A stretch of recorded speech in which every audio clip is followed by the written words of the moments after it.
Sen koymuşlarının nezderdeki diyhan şunda ahmak, şunda kalız işlemeyen, şunda dötmüdü.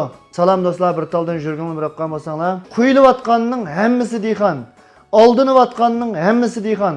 Kuyup atkanının hemmisi kup kalsa moşnun koşuş koymuş şirketler. Bu şirketlerin tavluğu anlıncık. Bu şirketlerin aldamcılık mikirleri anlıncık.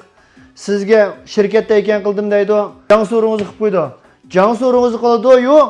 Yeni şirkettin yeni ayrım pul aldı. Şunda kılıp uyuңuz eketken direktörüne kaytırıp ekip aldı.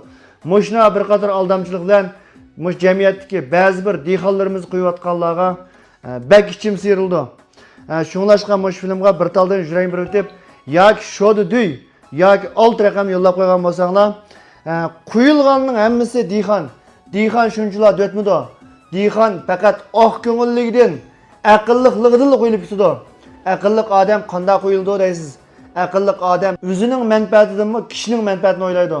Ah köngül adam özünün menfaatidan mı kişinin menfaatini oylaydı. Şunlaşqa ah köngüllügiden koyulup tutudu.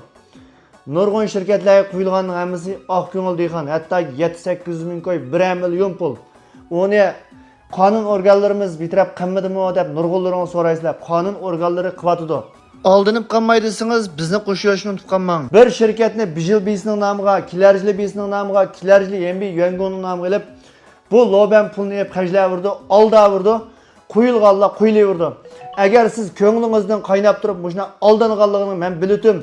Aldamchilarni jamiyatda ba deb qaragan bo'lsangiz, aldamchilarning suratini pinginchi qo'yib qo'ydim. Agar kishilarimizning yana shuna oq ko'ngil do'stlarimizning aldanib ketmasligi uchun, shu o'zingiz tunuygan atrofimizdagi aldamchilarning rasmini pinginchiga tashlab qo'ying. Qo'llab berganlarga ko'pdan ko'p rahmat.